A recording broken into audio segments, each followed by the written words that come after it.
Hi, அனைவருக்கும் இனிய வணக்கம். எல்லாரும் என்ன பண்ணிட்டு இருக்கீங்க பாருங்க. நம்ம வீட்டுல சாமி கும்பிட்டு விளக்கெல்லாம் அமர்த்தியாச்சு. சாமி எல்லாம் கும்பிட்டாச்சு காலையில வெள்ளடத்துல. நீங்க எல்லாரும் என்ன பண்ணிட்டு இருக்கீங்க? சாமி கும்பிட்டீங்களா? முதல்ல உறவுகள் எல்லாருக்குமே இனிய தமிழ் புத்தாண்டு நல்வாழ்த்துக்கள் சொல்லிக்கிறாங்க. ஓகேவா? என்னடா அண்ணன் மட்டும் சொல்றாருன்னு பாக்காதீங்க. அக்கா இங்க வந்து புட்டு தயார் பண்ற ஒரு ப்ரிப்பரேஷன்ல இருக்கிறார்கள். ஓகேவா? இந்தாமா உறவுகள் அனைவருக்கும் இனிய தமிழ் புத்தாண்டு நல்வாழ்த்துக்கள். ஓகேங்களா? எங்கேமா எடுத்துக்கிட்டு வரலையே ஒன்னும். தமிழ் புத்தாண்டு வாழ்த்துக்கள் சொல்லிக்கிறேன். இங்க வாங்க, நீ பின்னாடி திரும்பி போனதே ஒரு விஷயம் சொல்லணும். ஒரு கமெண்ட்ல ஒரு கேட்டுருக்காங்க, அதை சொல்லணும். வா வா வா வா. எல்லாரும் என்ன பண்ணிட்டு இருக்கிறீங்க? எப்படி இருக்கிறீங்க? காலை டிஃபன் எல்லாரும் முடிச்சிட்டீங்களா? நாங்க காலை டிஃபனுக்கு தான் புட்டு ஏற்பாடு பண்ணி கொண்டு இருக்கிறோம்.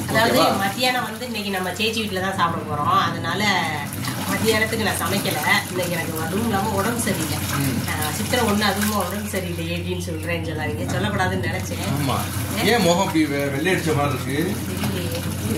இங்க ஒண்ணும் இல்ல, ஆனா அங்க பார்த்தாக்க முகம் வெள்ளை அடிச்ச மாதிரி சரியில்லை. போன திறப்புமா இல்ல, அங்க நின்னா ஒண்ணும் தெரியல. அங்க தள்ளி நிக்கும் போதுதான் ஒரு மாதிரி அந்த லைட் வெளிச்சத்துக்கு அப்படி தெரியுது நினைக்கிறேன். வேற ஒண்ணு. முன்னாடி போகும்போது ஒருத்தவங்க கேட்டிருந்தாங்க, இங்க பாருங்க என்னக்கா நேத்து போடுறதுல என்னக்கா முடியவே காணாமக்கா அப்படின்னு சொல்லி கேட்டிருந்தாங்க. ஒரிஜினல் உண்மையிலே உங்களுக்கு முடி இல்ல, முடி நிறைய கொட்டி போச்சு. ஒண்ணு, இவங்க எப்படி மெயின்டைன் பண்ணுவாங்கன்னா நல்லா ஷாம்பு போட்டு ஒத்த முடியா ஆக்கி பொப்புன்னு வச்சு காமிச்சுக்குவாங்க. அவ்வளவுதான் வித்தியாசம். என்ன போட்டு தேய்ச்சி சிக்கிட்டாங்கன்னு வச்சுக்கோங்களேன், போட்டு இங்கி கொஞ்சமா இருக்கும். இன்னைக்கு காலையில ஆள் மேடம் ஷாம்பு உப்புலாம் போட்டு இங்க பாருங்க எப்படி இருக்கு பாருங்க. ஆனா இதே ஷாம்பு போடாம விட்டுருந்தாங்கன்னு வச்சுக்கோங்களேன், முடியே இருக்காத மாதிரி தெரியும். பார்க்க கொஞ்சமா தெரியும். அதாவது நான் பெரும்பாலும் பின்னி அப்படியே போட்டுருவேங்க.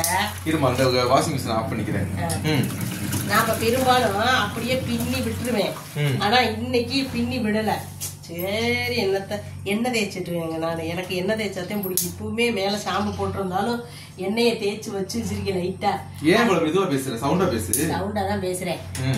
எண்ணெயை தேய்ச்சி லைட்டா. நான் பெரும்பாலும் எங்க போனாலும் கிளிப்பு போட மாட்டேன். கிளிப்பு போடாம பின்னி விட்டுட்டோம்னாதே கொஞ்சம் பாக்கிறதுக்கு பொஃபு பொஃபு பொஃபு பொஃபுன்னு இருக்கும். அதாவது ஷாம்பு போட்டு குளிச்சா மட்டும்தான் எனக்கு இப்படி இருக்கும். எண்ணெய் தேய்ச்சிட்டேன்னா ஒட்டிடும். அது எல்லாருக்குமே உள்ள சமம் தான். அந்த டைம்ல முடி கம்மியா தெரியும். அது யாரு கேட்டா? இல்லம்மா, ஒரு கமெண்ட்ல சொல்லியிருந்தாங்க, அக்கா என்னக்கா உங்க முடி ரொம்ப கொட்டி போச்சாக்கா, என்னக்கா கம்மியா இருக்குது முடி அப்படின்னு சொல்லி கேட்டிருந்தாங்க. என்ன தேய்ச்சனால அப்படி தெரியுங்க. இல்லனாலும் இங்க முடி ஒன்னும் 60 அடிலாம் கிடையாதுங்க. இல்ல, கொட்டிருச்சு. உண்மையிலே பாத்தீங்கன்னா கொட்டிருச்சு, நல்லா கொட்டிருச்சுங்க. அது என்ன காரணத்தையுமா கொட்டினதுக்கு? இவங்க இந்த சாப்பாடு ஃபுட்டை கம்மி பண்ணிக்கிட்டே இருந்தாங்க பாத்தீங்களா, இந்த உடம்ப குறைக்கிறேன்னு அதோட கொட்டுச்சு. திருப்பி வளரவே கிடையாது. அப்புறம் புட்டு அவிக்கிற அன்னைக்கே வந்துட்டாங்க. நல்ல வேலை. புட்டு எப்படி கேக்குறீங்க, அவிக்கிறீங்கன்னு கேட்டீங்கல்ல, அதுக்கு அவிக்கிறது கூட அம்மா கேட்டாங்க. ஆமா, நீங்க சொல்ற ரெசிபி சொல்லித்தாங்கன்னு சொன்னீங்களா? ஆமா, சொல்லிருப்பாங்க. அவங்களுக்காக நான் சொல்றேன். நான் புட்டு பொடி பச்சரிசி மாவு பொடி தான். அது சாதா பச்சரிசி மாவு பொடி கிடையாது. புட்டுக்குன்னே சொல்லி பச்சரிசியை நாங்க பொடிக்கிறது எப்படின்னா, கொஞ்சம் குருணையா, ரொம்ப குருணை இல்ல, ஒரு நடுத்தர குருணையா பொடிச்சு வச்சுக்குவோம். அதை வந்து இப்படி உப்பு தேவைக்கு தக்கன உப்பு போட்டு குழப்பி இப்படி வச்சுக்கிருவேன். குழப்பினா தண்ணியை தொளிச்சு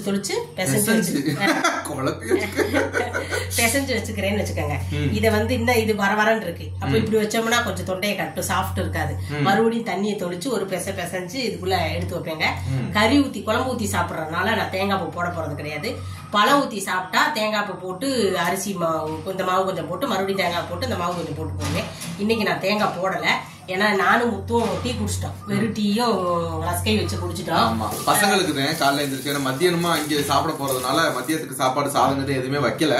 காலையில டிஃபன் மட்டும் அவங்க எந்திரிச்சோடனே சாப்பிட்டுக்கட்டும்ன்றதுக்காக தான் இப்ப இந்த புட்டு ப்ரிப்பரேஷன் நடந்துகிட்டு இருக்கு. ஆமா, அத வந்து நான் தேங்காய் பூ திருப்பி போடாம தான் வைக்க போறேன். ஓகேங்களா? கட்டி இல்லாம பிசைஞ்சுக்கங்க, நல்லா சாஃப்டா இருக்கும். இப்ப நான் இதுல ஃபுல் பண்றேங்க. ஃபுல் பண்றதை இங்க பாத்துக்கட்டும்.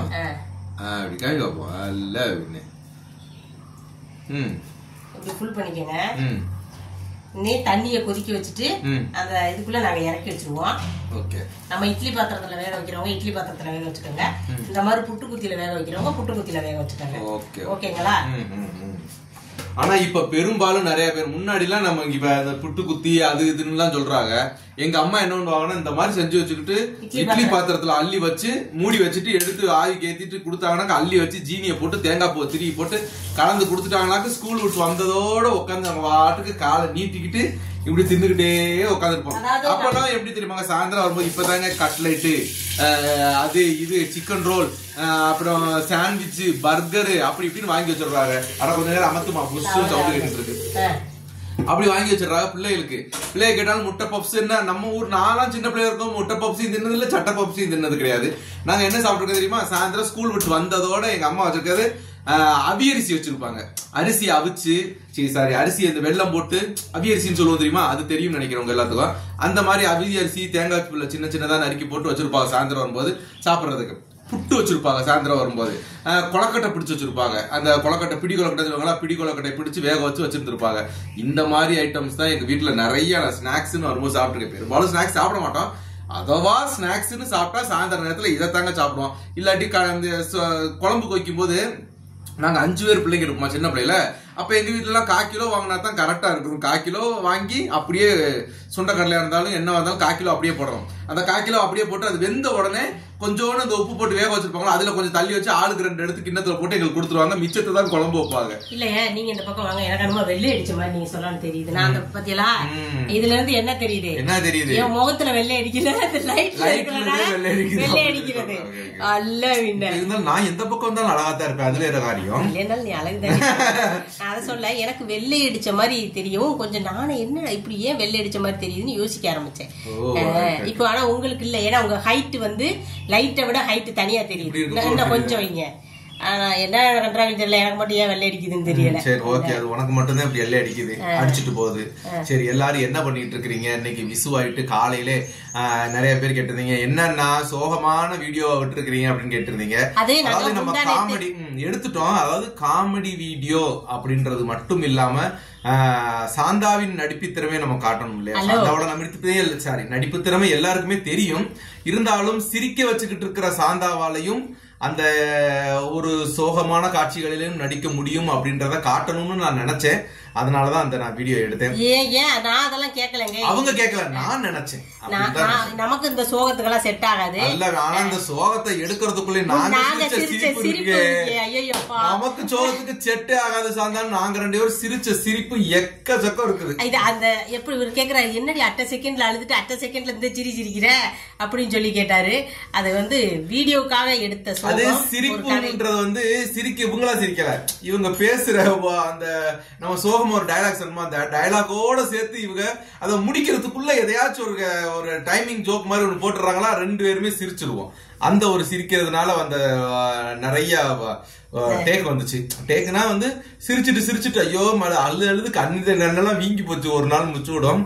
அப்புறம் பசங்களுக்கு கம்மியான இதுதான் இருந்தாலும் அந்த இதுல பசங்களுக்கு நடிப்பு அதிகமா இல்லை அப்படின்றதுக்காக அவங்கள வச்சு எடுத்திருந்தோம். இருந்தாலும் என்னடா சித்திரை தமிழ் வருஷ பிறப்பதுமா சோகமான வீடியோ போட்டோம்னு எதுவும் நினைக்க கூடாது. நான் அப்லோட் பண்ணும்போதே நான் நினைச்சுக்கிட்டே தான் இருந்தேன், எதுவும் சொல்லுவாங்களோ உறவுகள் அப்படின்னு சொல்லி நினைச்சிட்டே இருந்தேன். ஆனா நல்லா இருக்கு, சூப்பரா இருக்குன்னு மெசஞ்சர்ல இருக்கட்டும் வாட்ஸ்அப்ல இருக்கட்டும் நிறைய உறவுகள் வந்து மெசேஜ் பண்ணிருந்தீங்க, நல்லா இருக்கு, புதிய ஒரு முயற்சியா இருக்கு அப்படின்னு சொல்லி. அதாவது அந்த கதையோட ஒழுக்கம் உங்களுக்கு எங்களுக்கு பிடிச்சிருக்கு அப்படின்னு சொல்லியிருந்தாங்க.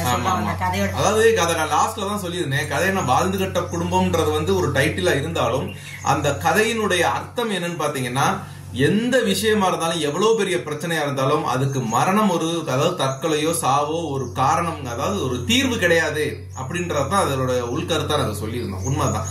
ஏன்னா எத்தனையோ பேர் நம்ம தற்கொலை பண்ணிக்கிறாங்க, இந்த மாதிரி கடன் பிரச்சனையில அதுல இதுல தற்கொலை பண்ணிக்கிறாங்க. அவங்களுக்குன்னு அதாவது எப்படியும் அடுத்த நமக்கு இது கொடுத்த ஆண்டவன் வந்து நமக்கு ஒரு கஷ்டத்தை கொடுக்குற ஆண்டவன் எப்படியும் அதுக்குண்டான தீர்வையும் கொடுப்பாங்க அப்படின்றதுதான் ஒரு மெயின்.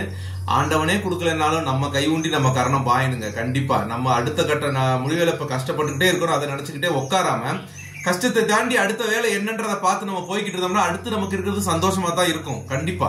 ஆனா அந்த வீடியோக்கு கீழே போய் பாத்தீங்கன்னா கமெண்ட்ல எல்லாரும் சொல்லிருக்காங்க எங்களுக்கு இந்த கஷ்டம் வந்திருக்கு, எங்களுக்கு இந்த கஷ்டம் வந்திருக்கு. எங்களுக்கு நடந்த கஷ்டம் தான் உண்மையிலே. அது பார்த்தா எங்க முத்து வீட்டுல நடந்த சம்பவத்தை அப்படியே நாங்க வீடியோவை எடுத்திருக்கோம். ஆனா தற்கொலைக்கு முடிவு பண்ணாங்களா என்னன்னு எனக்கு தெரியாது. இல்ல எங்க அப்பா எங்ககிட்ட கேட்ட ஒரு வார்த்தை, நான் அப்படி உட்கார்ந்து இருக்கும் போது என் தலைமாட்டில் அவர் தலைமாட்டில் உட்கார்ந்து இருக்கிறேன், அவர் படுத்திருக்காரு நைட்ல, நான் அம்மா உட்காந்துருக்கோம். எங்க கிட்ட என்னட்ட அண்ணன்ட்ட என் தம்பிட்ட எல்லாத்துக்கிட்டே கேட்ட ஒரு அப்ப என் தங்கச்சிக்கெல்லாம் கல்யாணம் ஆயிடுச்சு, எங்க கிட்ட கேட்ட ஒரு வார்த்தை எங்க அப்பா, சரிடா இப்ப எப்படியும் முடியாது செய்யாது, கடங்காரங்க எல்லாம் அந்த வீட்டை வேணா எடுத்துக்கிட்டு போட்டோம், நம்ம வேணா என்ன தேய்ச்சி வாங்கிட்டு வந்து குடிச்சிட்டு மொத்தமா போய் சேர்த்துருவோம் மாடான்னு எங்க அப்பால கேட்டாரு. அந்த மாதிரி எல்லாம் கேட்ட அனுபவம் இருக்குது. அப்போ நான் சொன்ன ஒரு வார்த்தை இதுதான், எதுக்குப்பா சாகணும், பேசாம இருங்க, இப்ப செத்துட்டு சொத்து வாங்கி வச்சிருக்கீங்க இல்ல, எதுக்கு வித்துட்டு நம்ம வாட்டுக்கு கடன் அடைச்சிட்டு பேசாம இருக்க வேண்டியதானே அப்படின்னு நான் சொல்லி சொன்னேன். ஆனா இன்னொரு விஷயம் என்னன்னா, நாங்க அந்த சோத்தை சாப்பிடும்போது பிரகதி ஒரு அதுல ஒரு பெரிய கண்டு என்னன்னா, நாங்க ஃபர்ஸ்ட் வந்து கையில வச்சதோட பிரகதி வந்து சாப்பிட்டுட்டான். அப்புறம் வந்து டேக்ஸி சாப்பிட கூடாதுடா, இது வந்து விஷச்சோறுடாதுன்னா அவன் துப்பிட்டான், விஷச்சோரா அப்படின்னு சொல்லி சொல்றாரு. விஷச்சோறுன்றது கண்டென்ட்டா விஷச்சோறுன்னு, அதனால இப்படி சாப்பிட போற மாதிரி இருக்கும், அதை நம்ம தடுத்துடணும்னு. அப்ப அவன் சொன்ன ஒரு வார்த்தை, நிதிர்கிட்ட எடா இவரை விஷச்சோறுன்னு கைக்காமட்டு இல்லட்டோ, இவங்களை நம்பி ஒண்ணும் சாப்பிடக்கூடாது அப்படின்னு. அப்ப அவன் நிதிரை சொல்றேன், சும்மா நான் கையிலே வச்சிருக்கேன், இவங்களை நம்பி ஒண்ணும் திங்க முடியாது அப்படின்னு சொல்லிட்டு அப்படின்னு சொல்லி சொல்றேன். அதுக்கப்புறம் சாப்பாடு வேணுமாடான்னு கொஞ்சம் நேரம் கழிச்சு சாப்பாடு, ஏன்னா மத்தியானம் சாப்பாடு போடவா அப்படின்னு கேக்குறாங்க. விஷமில்லாத சோறா போடுங்க, உங்களை நம்பி ஒண்ணும் சாப்பிட முடியல அப்படின்னு சொல்லி சொல்லிட்டு இருந்தா. அந்த மாதிரிலாம் நிறைய ஒரு இதெல்லாம் நடந்துச்சு. அது மட்டும் துப்பிட்டான் டக்குன்னு விஷச்சோறுன்னு சொன்னதோட, விஷச்சோரா நீங்க திங்கிட்டு சாக வேண்டி தனியா என்னையா சாகடிக்கிறீங்க அப்படின்ற மாதிரி இருந்துச்சு. அவங்க கேட்டும் போது என்னமா அமைதி ஆயிட்ட, நீங்க பேசுங்க பேசுங்க பேசுங்க நல்லா பேசுங்க அப்படின்றதே விட்டுட்டேன். எப்பவும் அண்ணனை பேச சொல்லுங்க அண்ணனை பேச சொல்லுங்கன்னு சொல்லுவீங்கல்ல, அதே அண்ணன் இன்னைக்கு நல்லா பேசட்டும், நானும் சேர்ந்து அண்ணனை ரசிக்கிறேன், அவ்வளவுதான். மணின்றது வந்து ஒரு கோயில் மணியா இருக்கட்டும், எந்த மணியா இருக்கட்டும், மணி இருக்கு பத்தியா, அதுல மேல ஒரு கூண்டு இருக்கும், உள்ள ஒரு பெல் அடிக்கிறதுக்கு இருக்கும். அந்த ரெண்டுல ஒண்ணு மட்டும் இருந்தா என்னைக்குமே அது சத்தம் வரவே வராது, புரியுதா? அந்த மணியில வந்து இப்படி ஆட்டும் போது உள்ள இருக்க அந்த இது டங் டங் டங்னு அடிச்சா மட்டும் தான் சவுண்ட் வரும். நம்ம ரெண்டையும் தனித்தனியா எடுத்து வச்சுட்டு என்ன ஆட்டுனாலும் சவுண்ட் வராது. அந்த மாதிரி நம்ம ரெண்டு பேரும் பேசினா தான் இங்கே கலகலப்பா இருக்கும்ன்றது அவங்களுக்கே நல்லா தெரியும். உண்மையா பொய்யாங்க? சரி சரி, இவர் நல்லா வாயிலே வடை சுடுவாரு, பருப்பு வடை, உளுந்த வடை, ஆம வடை, எல்லா வடையும் சுடுவாரு. இந்த அம்மாக்கு பாவம் வடையே சுட தெரியாது, இந்த அம்மா வடை சுடுவாங்க. அது தண்ணி கொதிச்சு ஆவி வரும், அது வேகட்டும். புட்டு வெந்ததுக்கு அப்புறம் புட்டு ரெடி ஆயிரும், அதை எடுத்ததுக்கு அப்புறம் நான் காமிக்கிறேன், ஓகேங்களா? திருப்பி வேற என்னமோ கேட்டுக்கிட்டு இருந்தீங்க கேள்வி. நாங்க எங்க தங்கச்சியோட வீட்டுக்கு, சித்தி வீட்டுக்கோ தங்கச்சி வீட்டுக்கோ வளகாப்புக்காக நாங்க கேரளா வர்றோம். வரும்போது உங்களை வந்து பார்க்க முடியுமா? பிளீஸ் இந்த கமெண்ட்டுக்கு பதில் சொல்லுங்க. நான் நிறைய டைம் போட்டுட்டேன், நீங்க பதில் சொல்லுங்கன்னு கேக்குறீங்க. நீங்க கேரளாவுல எங்க வர்றீங்கன்னு எங்களுக்கு தெரியாதுங்க. நீங்க உங்க சித்தி வீட்டுக்கு வர்ற இடமும் எங்க இடமும் பக்கமா இருந்தா பிரச்சனை கிடையாது. நீங்க எந்த தூரத்துல இருக்கீங்கன்னு தெரியாது. நாங்க இருக்கிறது வயநாட்டுல இருக்கோம். வயநாட்டுக்கும் உங்களுக்கும் எவ்வளவு தூரம்னு அவங்கள்ட்ட கேட்டு பாருங்க. ஒரு அரை மணி நேரம் டிராவல், 3/4 மணி நேரம் டிராவல்னா பிரச்சனை இல்லை, திருப்பி வந்துட்டு உங்களுக்கு ரிட்டர்ன் போறதுக்கு ஈஸியா இருக்கும். ரொம்ப தூரம் 300 குருவாயூர், கோழிக்கோடு அந்த மாதிரி ஏரியால, திருவனந்தபுரம் அந்த மாதிரி, கொச்சி இந்த மாதிரி ஏரியா இருந்தீங்கன்னா 300-400 கிலோமீட்டருக்குலாம் வித்தியாசமா. பாலக்காடா இருந்தாலுமே ரொம்ப தூரம் தான், உங்களுக்கு வந்துட்டு ரிட்டர்ன் போக முடியாது. அதாவது ஒரு மணி நேரம் 1.5 மணி நேரம் டிராவல்னா கூட பிரச்சனை இருக்காது, ஏன்னா வந்துட்டு பார்த்துட்டு நீங்க ரிட்டர்ன் போயிடலாம். அப்போ உங்க தோதி எப்படியோ அதை பார்த்துட்டு நீங்க கமெண்ட்ல சொல்லுங்க, நான் அந்த கமெண்ட்டுக்கு கீழே வந்து உங்களுக்கு ஆன்சர் பண்ணிடுறேங்க, ஓகேங்களா? ஓகேங்களா? நீங்க கேரளா அவ்வளவு தூரம் நான் இந்த வீட்டுக்காக வர்றோம், வரும்போது உங்களை ஒரு எட்டு பார்க்கணும்னு எங்களுக்கு ரொம்ப ஆசைக்கா. நீங்க தயவு செய்து இதுக்கு ஒரு பதில் சொல்லுங்கன்னு சொன்னனால நான் அந்த பதில சொல்லியிருக்கேங்க. மற்றவங்க நிறைய பேர் கேக்குறீங்க, நாங்க வர்றோம்னு சொன்னாலாம் ஏன் கேட்க மாட்டேங்கிறீங்கன்னு. இங்க மழை, இங்க தங்கக்கூடிய வசதிகள் இல்ல. ரெண்டாவது நான் உண்மையை தான் ஓப்பனா தான் சொல்றேன், நானே சொல்றேன். என்னன்னு கேட்டா, பசங்க இருக்கிறாங்க, உண்மையிலே பசங்க 2 பேர் இருக்கிறாங்கன்னு போது இருக்கிறது 2 ரூம்ங்களா, அப்படின்ற பட்சத்துல பசங்களை அந்த பக்கம் இந்த பக்கம் நைட்ல ஸ்டே பண்றதுக்கான ஒரு வசதி இங்க இல்ல. மேல வீடியோ எடுத்துட்டு வச்சுக்கோங்களேன், நம்ம நீங்க வாங்கன்னு நம்ம சொல்லிடலாம். அதாவது நீங்க வந்து பாத்துட்டு போறது வேறங்க, இங்கே தங்கணுங்கும் போது நமக்கு வசதிகள் ரொம்ப கம்மி, அது உங்களுக்கு தெரியும். ரெண்டாவது முன்னாடி மாதிரி கிடையாது இப்ப ரூல்ஸ் எல்லாம். இங்க யாரையாவது புதுசா ஒருத்தவங்களை நம்ம தங்க வைக்கணும்னா அதுக்கு நிறைய நம்ம அனுமதி வாங்க வேண்டியதெல்லாம் இருக்கு. நம்ம யாராவது ஒருத்தவங்க வந்தாங்கன்னா அந்த களவு இதெல்லாம் போனனால நம்ம யாரையும் அவ்வளவு சீக்கிரம் தங்க வைக்க முடியாது. இப்ப நீங்க லார்ஜ்லயே போய் நம்ம ரூம் போட்டு தாங்கனால எவ்வளவு எவிடன்ஸ் கொடுத்துட்டு தானே தங்குறோம். அந்த மாதிரி நம்ம சொந்தக்காரவங்க வந்தாலுமே, நாங்க அக்கம் பக்கத்துல இருக்கவங்கள்ட்ட நம்ம சொந்தக்காரவங்கன்னு சொல்லி வச்சாலுமே ஏதாவது ஒரு பிரச்சனைனா அவங்க ஐடி கார்டு எல்லாம் கொடுக்க வேண்டிய ஒரு சூழ்நிலை வர்றதுனாலதான் நம்ம உறவுகள் யாரையுமே தங்க வைக்கிறதுக்கு நாங்க யோசிக்கிறோம். இன்னொன்னு வசதிகள் கம்மி. நம்ம வீட்டுக்கு என்னடா அவங்க இப்படி சொல்றாங்களே எல்லாம் நினைக்காதீங்க. சொல்ல வேண்டியது எப்படியா இருந்தாலும் நேரடியா சொல்லணும்ல. முன்னாடி நாள் நம்ம கீழே படுத்துக்கலாம். இப்ப வந்து மழை காலத்துக்கு எனக்கு இழுத்துரும். என்னைய பத்தி உங்களுக்கு தெரியும், எனக்கு அரை மணி நேரத்துக்கு மேல சமணம் போட்டு உட்காந்துருந்தாலே காலை இழுத்துரும். அந்த மாதிரி ஒரு சூழ்நிலையிலே தம்பியும், நாங்க யாராவது கெஸ்ட் வந்தா அந்த ரூம்ல படுக்க வச்சுட்டு தம்பிகளையும் நாங்களும் இந்த ரூம்ல தான் படுப்போம். அப்ப தம்பியை 2 மெத்தையில படுத்துக்குவாங்க, நாங்க 2 பேரும் கீழே படுத்துப்போம். அப்படி படுக்கும்போது இனி வர்ற மழை காலத்துல எங்களால படுக்க முடியாது. அதனால உங்களுக்கும் கம்ஃபர்டபுளா இருக்காது. அதனாலதான் சொல்றேன், நீங்க வந்து ரூம் எடுத்து தங்கிட்டு நீங்க இந்த சுத்தி பார்க்க வந்த இடத்துல வந்து பாக்குறேங்கிறது உங்களுக்கு ஒரு பிரச்சனை இருக்காது, உங்களுக்கு செலவு இருக்காது, கஷ்டமும் இருக்காது. வந்து பார்க்க வேண்டிய இடத்துல எங்களை பார்த்துட்டு போயிடுறீங்க. அப்படி இல்ல எங்களுக்காகவே வந்திருந்தீங்கன்னா உங்களுக்கு திருப்பி ரிட்டர்ன் போகக்கூடிய ஒரு சௌரியம் இங்க இல்ல. நம்ம ஊர் மாதிரி டக்கு டக்குன்னு பஸ் கிடைக்காது. அதுக்காக சொல்றேன், தப்பா சொல்லியிருந்தா மன்னிச்சிருங்க. ஆனா சொல்ல வேண்டிய விஷயம் கரெக்டா தான் இருக்குன்னு உண்மை. நம்ம தெளிவா சொல்லிட்டோம் அப்படின்னாக்க நீங்க வந்து அதாவது பாக்குற உறவுகள் என்னவா இருந்தாலும் சரி அவங்கதான் தெளிவா சொல்லிட்டாங்கல்ல அப்படின்ற ஒரு இது இருக்கும் உங்களுக்கு அப்படின்றதுக்காக ஒண்ணுமே கிடையாது. நீங்க வந்து பாத்துட்டு போறது பிரச்சனை கிடையாது, தங்குறதா இருந்தா மட்டும்தான் பிரச்சனை. அதனாலதான் நிறைய உறவுகள்கிட்ட நாங்க சொன்னது. அதனால தப்பா நினைச்சுக்காதீங்க, ஓகேங்களா? என்ன எப்படியும் ஏன் சொன்னேன்னு இவர் கொஞ்ச நேரத்துக்கு கத்துவாங்க. ஆனா எத்தனை நாள் தானங்க மறைச்சு மறைச்சு சில விஷயங்களை வைக்கிறது அப்படிங்கறதுக்காகவே நான் நேரடியா சொல்லிட்டேன். தப்பா இருந்தா மன்னிச்சிருங்க, ஓகேங்களா? இல்லமா இப்ப புட்ட காமிக்கலையா? புட்ட காமிக்கிறேன். காமி காமி காமி புட்டு வேகட்டும். இங்க கிட்ட இருக்கு. அப்புறம் உன்னே உதா தெரியுதுன்னு சொல்லிட்டே இருப்பேன். அப்புறம் ராஜாவுடைய அண்ணன் தம்பிகளுடைய பேரு, அவங்க எங்க இருக்கிறாங்க, அவங்களுக்கு எத்தனை பேரு, நிறைய பேர் கேட்டுட்டே இருந்தீங்க. எனக்கு வந்து நானு எனக்கு அண்ணன் ஒருத்தர் இருக்காங்க, அக்கா ஒருத்தவங்க இருந்தாங்க, அவங்க இறந்து போயிட்டாங்க. அவங்க இறந்து கிட்டத்தட்ட 10-11 வருஷம் ஆயிடுச்சு. தம்பி ஒருத்தர் இருக்கான், தங்கச்சி ஒருத்தவங்க இருக்கிறாங்க. இப்போ இருக்கிறது நாங்க 4 பேர், 5 பேர்ல 4 பேர் இருக்கோம். அக்கா இறந்துட்டாங்க. தங்கச்சியை வந்து கரூர்ல கல்யாணம் பண்ணி கொடுத்துருக்குறோம். அண்ணன் தம்பி 2 பேருமே இங்க சிங்கம்நெல்ல தான் இருக்கிறாங்க. அம்மாவுக்கு வீட்டு பக்கத்துல தான் கயிறு வியாபாரம் பார்த்துட்டு இருக்காங்க. அண்ணனுக்கு கயிறு கடை இருக்குது, தம்பிக்கு மூங்கில் கடை இருக்குது. இந்த மாதிரி வச்சு இருக்கிறாங்க. அம்மா கயிறு கடை வச்சிருந்தாங்க, இப்ப கடை இல்ல, வீட்டுலதான் இருக்கிறாங்க. நாங்க இங்கே கேரளாவில் வயநாட்டுல இருக்கோம். எனக்கு எங்களுக்கு 2 பசங்க இருக்கிறாங்க. அது எல்லாமே உங்களுக்கு நல்லாவே தெரியும். எங்க அம்மா பெயர் வந்து மணிமேகலைங்க, எங்க அப்பா பெயர் வந்து பிச்சை, அண்ணன் பெயர் மூர்த்தி, அக்கா பெயர் ஜோதி, தம்பி பெயர் பிரபு, தங்கச்சி பெயர் மாலதி. ஓகேவா? இவங்க வந்து என்னுடைய மனைவி சாந்தா, இவங்களுடைய அம்மா பேர் வந்து மீனா, இவங்களுடைய அப்பா பேர் வந்து ஆண்டியப்பன். இவங்க ஒரே பொண்ணு. இவங்களும் சிங்கம்னு தான். நம்ம வீட்டுக்கு பக்கத்துல இருந்து நம்ம ஃபேக்டரிக்கு வேலைக்கு வரும்போது நம்மள டாவடிச்சு இழுத்துட்டு வந்துட்டாங்க. அது வேற விஷயம். உண்மைதானே சாந்தா? இழுத்துட்டு வந்தீங்கல்ல? டாவடிச்சு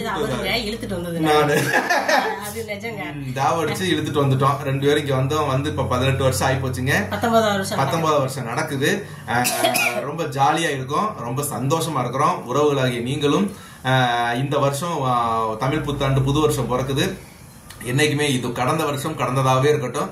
என்னைக்கும் சந்தோஷமா இருக்கணும்னு மைண்டில் நினைச்சுக்கோங்க. அதாவது நம்ம எவ்வளவோ பிரச்சனைகள் நம்ம மனசுல இருக்கும், மைண்ட்ல இருக்கும், எப்படியோ இருக்கும். அதெல்லாம் ரோட்டோரமா விட்டுட்டு வீட்டுக்குள்ள வரும்போது பொண்டாட்டி பிள்ளைங்க கிட்ட சந்தோஷமா பேசணும்ன்ற மைண்ட் செட்லயே வந்துருங்க. உள்ள வந்தோடனே பிள்ளைங்க கிட்ட எல்லாம் ஜாலியா இருக்கணும். நானும் எப்பவுமே நான் என்ன சொன்னா, எங்க அப்பா வந்து பாப்பேன். எங்க அப்பா வந்து எங்க கிட்ட பேசுவோம். நாங்க வந்து எங்க அம்மா கிட்ட பேசுனது அதிகம். ஏன்னா எங்க அம்மா எங்க கிட்ட ரொம்ப ஜாலியா பேசுவாங்க. நான் எங்க அக்கா கிட்ட இருக்கட்டும், அண்ணன் கிட்ட இருக்கட்டும், தம்பி கிட்ட எல்லாருக்குமே ரொம்ப ஜாலியா பேசுவாங்க. அவங்க லவ் பண்ண கதையை சொல்லுவாங்க. அந்த மாதிரிலாம் ஜாலியா இருக்கிறனால எங்க அப்பா கிட்ட நாங்க ஒரு அட்ராக்ஷனா இருந்ததை விட எங்க அம்மா கிட்ட அட்ராக்ஷனா இருந்ததுதான் ரொம்ப அதிகம். அதனாலவே நான் எங்க பிள்ளைங்க கிட்ட வந்து என்ன செய்வேன்னா, நாங்க 2 பேருமே ரொம்ப ஜாலியா இருக்கணும், ரொம்ப சோசியலா இருக்கணும். நான் வந்து பிள்ளைங்க வீட்டுக்குள்ள வந்தாலும் நான் ரொம்ப என்னமோ என் ஃப்ரெண்டுக்கு கிட்ட பேசுற மாதிரி என்ன விஷயமா இருந்தாலும் என் பிள்ளைங்க கிட்ட பேசுவேன். இப்போ சாந்தா கிட்ட பேசுற மாதிரி கூட பேசலாம்னு வச்சுக்கோங்களேன். ஒரு பாட்டு பாடுவேன், அவங்க கிட்ட ஏதாச்சும் ஒரு நக்கல் நான் பண்ணுவேன். ஒரு தகப்பன் மாதிரி இருக்க மாட்டேன். அந்த காரணத்தினாலதான் என்னமோ தெரியல, பிள்ளைங்க வந்து எங்ககிட்ட எதையுமே மறைக்கிறதே கிடையாது. எந்த விஷயம் ஸ்கூல்ல போயிட்டப்ப இது நிதினி கிளிப்பு போட்டதுக்கு அப்புறம் உனக்கு முகம் சூப்பர் ஆயிடுச்சுடா, முகம் இப்ப நல்லா கும்முன்னு ஆயிடுச்சுன்னா ஒரு சின்ன பிள்ளை சொல்லிச்சுன்றத கூட நம்ம கிட்ட வந்து சொல்லிட்டாங்க. இப்போ எந்த காலத்துலயும் போய் நானும் சொன்னதே கிடையாது எங்க அப்பாட்ட. அந்த மாதிரி விஷயம்